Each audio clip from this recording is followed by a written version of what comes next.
प्रश्न ही समाप्त कर देना। अगर गुरु के चरणों में समर्पित हो गए, अगर गुरु ने कहा 2 और 2 5 होते हैं, तो वहां क्यों का प्रश्न खड़ा नहीं करना, क्यों और कैसे, कि कैसे होते हैं, नहीं। अगर इतना गहरा मन में भी विकल्प नहीं, गुरु ने कह दिया कि 2 और 2 5 होते हैं, तो शिष्य वही है, वह 2 और 2 5 ही कहता है, वह ऐसा नहीं कहता। मैंने खुद पढ़ा है 2 और 2 4 होते हैं। किसी से भी पूछ लो, आपकी भूल हो सकती है, आपको अभी समझ में नहीं आ रहा, इतना कहना यानी आपका समर्पण नहीं है, ये आपकी भक्ति नहीं है।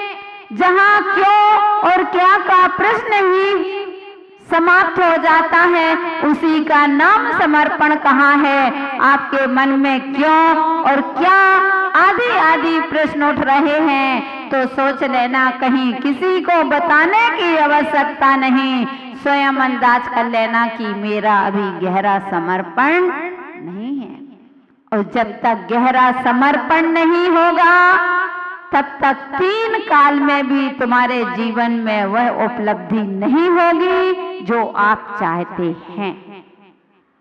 इतना सा काम तुरंत बन जाते हैं। अपने प्रभु का नाम स्मरण करने से ही हमारे कार्य बन जाते हैं। तो बंधु, कभी अगर आपके कार्य नहीं बनते हैं, तो उसमें प्रश्न में कोई भी शंका मत करना। अरे कितना हम भगवान की कब से भक्ति करते आ रहे हैं, वो कभी मंदिर नहीं जाता और उनकी भगवान सब सुन लेते हैं, और हम रोज मंदिर जाते हैं, हम पूजन भी करते हैं, हमारा नियम है, हम अभिषेक भी करते हैं, अभिषेक देखते भी हैं, स्वाध्याय भी करते हैं, फिर भी भगवान हमारी कुछ नहीं सुनता।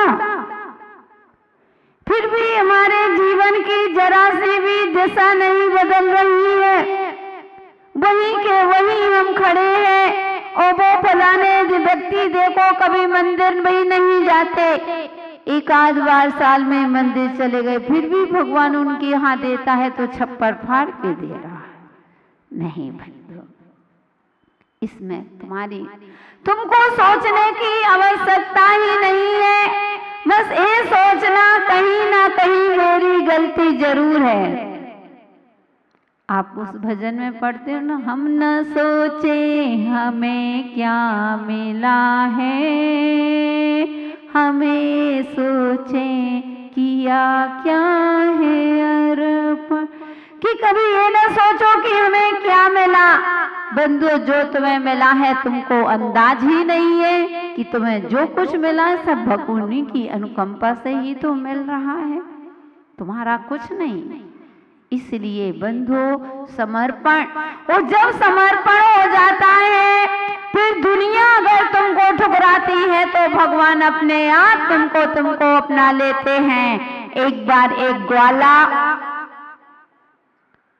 जैसे ही जंगल था, बहुत घनघोर जंगल, उसके बीच में एक दिगंबर जैन मंदिर था। वहां पर चतुर्थ काल की प्राचीन प्रतिमाएं थीं। कोई वहां पर जाता नहीं, साल में 2 साल में एक आध बार कोई पहुंच गया तो ठीक। जंगलों के बीच पहाड़ी एरिया। और बंधु, एक जो गाय चराने वाला, ग्वाला ही बोलते हो ना, ग्वाला, वह ग्वाला जंगल के बीच से वो पहुंच गया भगवान के पास। उसमें उसने देखा कि भगवान के ऊपर कीड़ी चल रही हैं, जीव जंतु आदि छोटे छोटे कीड़े मकोड़े चल रहे हैं। जाला लग गया है, क्योंकि कोई वहां अभिषेक करने वाला नहीं, कोई वहां पर देख रेख नहीं, कोई वहां दर्शन करने नहीं जाता। लेकिन एक पुजारी जाया करता था, एक पुजारी को लगा दिया था। वह लगाया तो रोज के लिए, लेकिन बेईमानी तो हर जगह चलती है। कौन देखने आता है? लेकिन ये नहीं सोचते कि यहाँ नहीं तो ऊपर वाला तो सब देखते ना।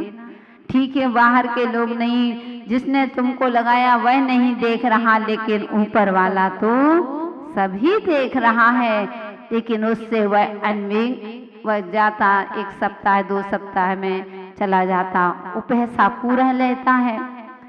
एक दिन वह लगातार 7-8 दिन तक चला जाता है और भक्ति करके आ जाता है। फिर भी देखा वह ग्वाला जब गया तो उसके भगवान के ऊपर कीड़ियां चल रही थी, पीछे जाला आदि लगा था। तो जैसे ही वह गया तो वह भगवान के सामने कहता है कि हे भगवान, मुझे अपना सेवक बना लो ना, मैं आपके सारे पिस्सू बीन दूंगा, मैं आपके सारी कीड़ियों को दूर कर दूंगा, मैं आपको रोज नहलाऊंगा भगवान, मैं आपको रोज नहलाऊंगा, एक बार तो मुझे अपना दास बना लो। देखो भगवान, मैं तुमको अच्छे साबुन से नहलाऊंगा, देखो मेरी गाय कितनी अच्छी है, एक पिस्सू नहीं है, एक भी कीड़े नहीं लगे, मेरी गायों को मैं ठीक रोज नहलाता हूँ, दोनों टाइम अपनी गायों को नहलाता हूँ, उसके अच्छी सेवा करता हूँ। इसलिए भगवान मैं कुछ दिन बाद नहीं, मुझे आज ही अपना भक्त बना लो भगवान, मैं जरूर आपके पूरे पिस्सू आपको बिल्कुल साफ सुथरा रखूंगा, देखो मेरी जैसी गाय है ना वैसे ही मैं आपको साफ सुथरा रखूंगा।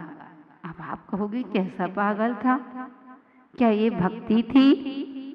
बंधु, इतने में वह पुजारी आ जाता है।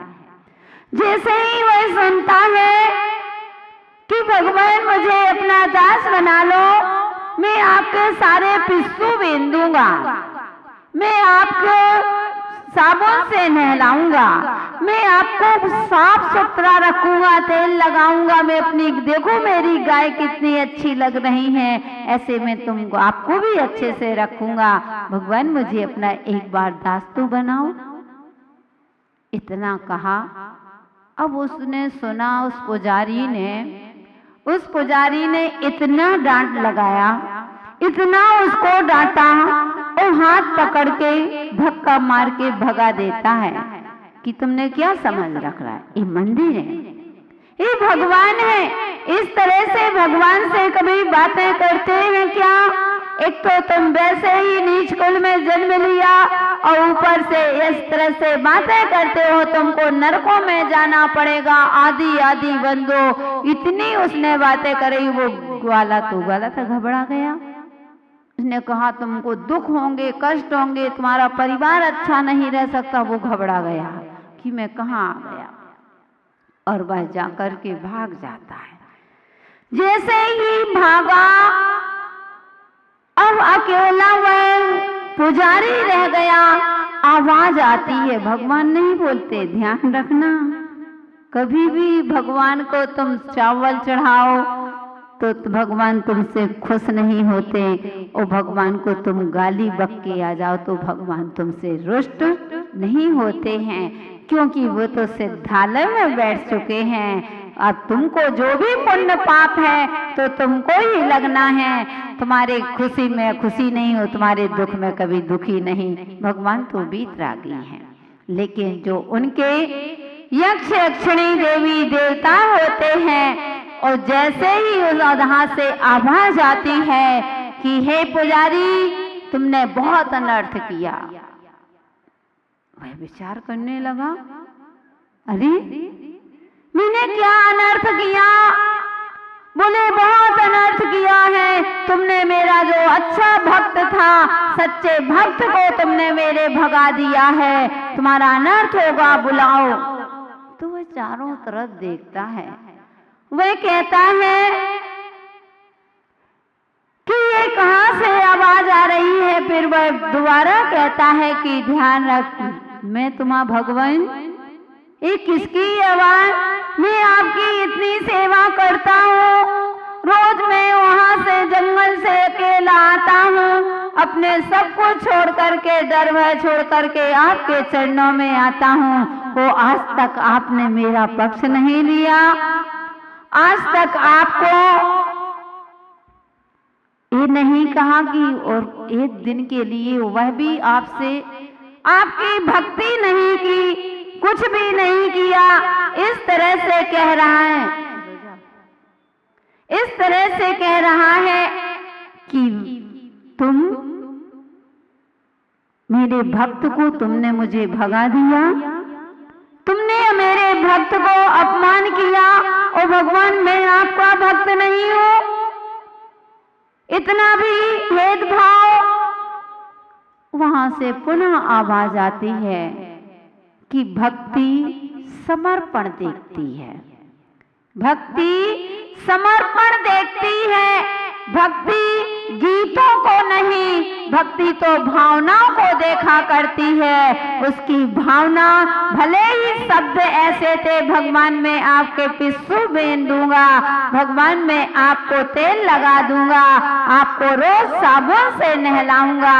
बंदो इसका तात्पर्य शब्दों पर मत जाओ। फिर उसको समझ में आया, वह बुलाता है, भागता है उसके पीछे, वह ग्वाला घबरा जाता है, लेकिन वह ग्वाला तुरंत को उसको पकड़ करके लाता है और भगवान के चरणों में। तो कहने का तात्पर्य बंधुओं, जिसका अगर हमने तहे दिल से भगवान को अपने आप को समर्पित कर दिया है, गुरु के चरणों में अपना जीवन समर्पित कर दिया है, अब तुम्हें कहीं किसी की सोचने की आवश्यकता ही नहीं होती है। इसीलिए मैं हमेशा कहती हूँ, कभी भी हो ध्यान रखना, गुरु का हाथ भूल करके मत पकड़ना, पकड़ अगर है तो अपना हाथ गुरु को पकड़ा देना।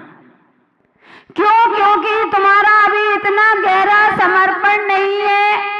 अगर गुरु का हाथ तुमने पकड़ा, हो सकता है किसी भी परिस्थिति में तुम गुरु का हाथ छोड़ सकते हो, और एक बार गुरु ने तुम्हारा हाथ पकड़ लिया तो किसी भी परिस्थिति में गुरु तुम्हारा हाथ नहीं छोड़ते हैं। हाथ से मतलब कि तुमने जितना गहरा समर्पण कर दोगे, गुरु तुम्हारी रक्षा जरूर करता है। कहते हैं सूर कहाँ रहता है? ऊंचाइयों पर रहता है, इतनी दूर रहता है। और कमल कहाँ रहता है? जमीन में रहता है, उस कीचड़ में रहता है। फिर भी वह कमल सूर को देख करके खिल जाता है। दूसरा व्यक्ति पूछता है, वह राहगीर रोज देखता है, शाम को यह कमल बंद हो जाता है और सुबह खिल जाता है। उससे रहा नहीं गया, उसने पूछ ही लिया कि भाई एक बात बताओ, मुझे समझ है कमल, ये बताओ कि तुम सुबह खिल जाते हो और शाम के मुरझा जाते हो?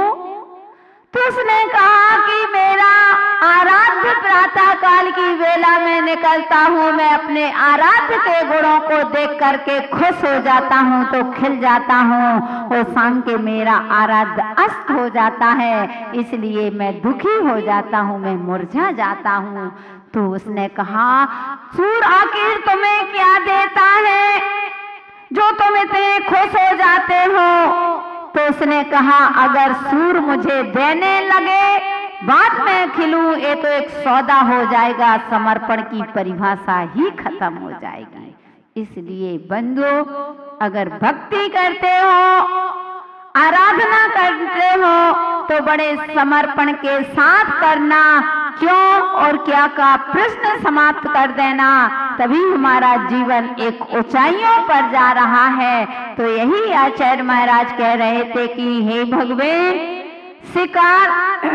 शिकार के आवेग में भरा हुआ वह शेर भी उसका शिकार नहीं कर पाता जो आपके चरणों में एक बार समर्पित हो जाता है। भगवान उसकी रक्षा अवश्य करता है।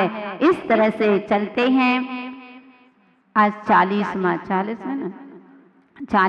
काव्य कल्पांत काल पवनोद्धत वह्निकल्पम दावानलम ज्वलित मुज्ज्वल मुत्स्फुलिंगम मुत्स्फुलिंगम विश्वम जिघत्सु मिविसम मुखमापतंतम तन्नाम कीर्तन जन्म समयत शेषम कल्पांते काले पविनोदत्वन्ने कल्पम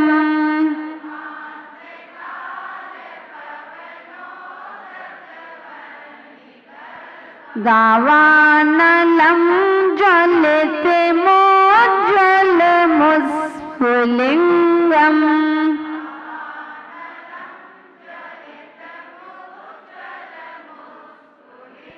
विश्वम जिघत्सु मिविसम मुखमापतंतम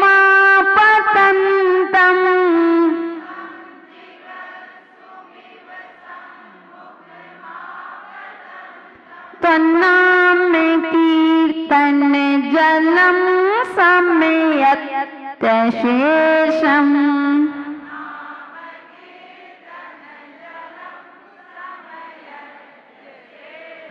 अब एक बार हम पढ़ेंगे फिर आप पूरा पढ़ना। कल्पांते काले प्रविनोदत्वन्ने कल्पम दावानलम ज्वलिते मोज्ज्वल मुस्फुलिंगम विषम जिघत्सु मिविसम मुखमापतंतम तन्नाम कीर्तन जलम समयत शेषम।